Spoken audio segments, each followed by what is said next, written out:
बिहार के पूर्णिया लोकसभा सीट से चुनाव जीतते ही निर्दलीय सांसद पप्पू यादव पूरी तरह से एक्शन मोड में दिख रहे हैं।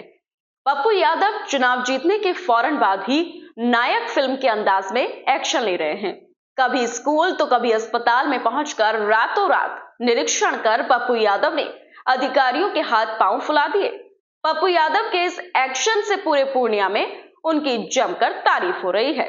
दरअसल पूर्णिया लोकसभा सीट से चुनाव जीते निर्दलीय सांसद पप्पू यादव जीतने के बाद अगली ही रात 1 बजे राजकीय चिकित्सा महाविद्यालय और अस्पताल के अलग अलग वार्ड का जायजा लेने पहुंच गए। यहां पहुंचकर उन्होंने इमरजेंसी, सर्जिकल और मेडिकल वार्ड का जायजा लिया।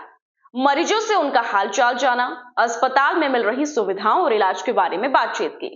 इमरजेंसी वार्ड, नर्स रूम समेत सर्जिकल वार्ड में भी पहुंचे। जीत की अगली रात अस्पताल पहुंचने पर मरीज और चिकित्सक सभी चौंक गए।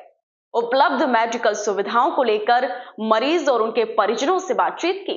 वार्ड और वॉशरूम की गंदगी देख पप्पू यादव ने नाराजगी का इजहार किया और जल्द से जल्द व्यवस्थाओं को सुधारने के निर्देश दे डाले।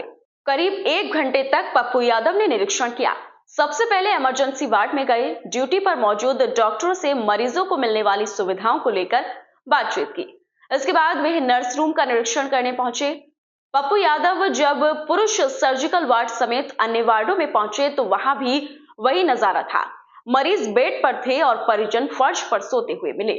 पप्पू यादव की आवाज सुनते ही मरीजों की नींद खुल गई और सभी चौंक गए।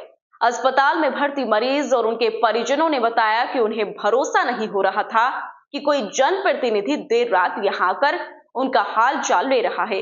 मरीज और उनके परिजनों की ओर से मिली शिकायतों को जल्द से जल्द दूर करवाने का भरोसा दिया।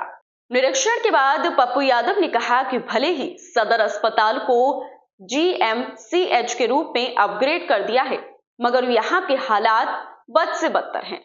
वार्ड से लेकर बाथरूम तक कोई सफाई नहीं है। कई प्रकार की दवाओं की कमी है। दवा उपलब्ध न होने की वजह से लोगों को बाहर से खरीदनी पड़ रही है। पप्पू यादव ने मरीजों को भरोसा दिलाया कि जल्द ही सुधार किया जाएगा। इस सिलसिले में उन्होंने GMCH के पदाधिकारियों से बात की और बेहतर व्यवस्था बहाल करने और गुणवत्तापूर्ण उपचार के साथ और दवाइयां उपलब्ध करवाने का निर्देश दिया। चुनाव जीतने के फौरन बाद ही पप्पू यादव के इस एक्शन मूड से जनता काफी खुश नजर आई और सांसद बने पप्पू यादव की खूब तारीफ की। आपको बता दें कि राजेश रंजन उर्फ पप्पू यादव का राजनीतिक सफर 1990 में शुरू हुआ, जब वे सिंहेश्वर मधेपुरा से एक स्वतंत्र उम्मीदवार के रूप में बिहार विधानसभा के लिए चुने गए।